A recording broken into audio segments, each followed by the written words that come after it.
See, here, look. Oh yeah. So you gotta be careful and stuff like that, because you never know what you're gonna find when you're grinding a stump, right? Because people leave saw blade, right? And that's why I'm glad I brought you those extra teeth. Because it's super easy for something like that Get stuck. to get caught and wound up in here, right? Just check your teeth every now and again. I mean, you should be able to tell if one gets chipped or something like that. It'll start running funky, but yeah, like that's stuff like that. People do, there's manhole covers you hit. There's all kinds of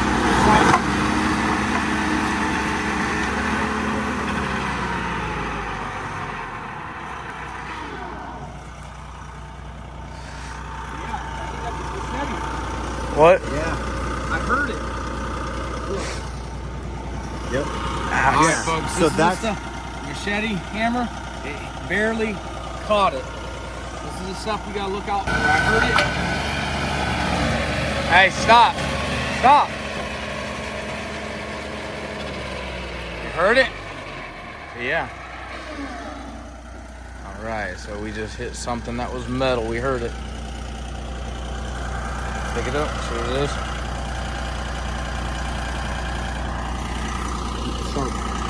Well, at least it's soft aluminum. Still, it did take one chip out of it right there. All right. Well, as y'all just seen, we just had to stop because there was a big 3 chunks of bricks. Look at this.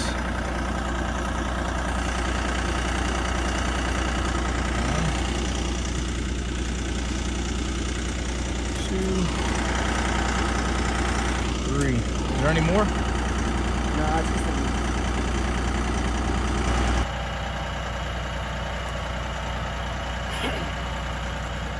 Very costly. Y'all gotta watch out for objects, rocks, concrete, metal. This will take half your teeth off in one go round. Very costly. $300 plus worth of teeth on a $2 tire iron. Actually, what I heard was this. I found this. Alright guys, once again, this is stuff when y'all are stump grinding, you just gotta keep an eye out for it. It's the unforeseens. So when you bid a job, kind of make sure you go around looking what you're doing. Sometimes take a shovel, sometimes take a boot. This all depends on how far you go. I always tell the customer go 6 inches, which is full piece from here all the way to the center. It's actually 8, but 6 inches gets you at grade and below.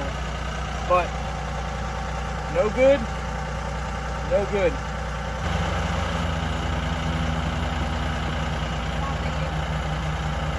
All right, when you find one, look for another one. And it's 2 that I found. Be careful.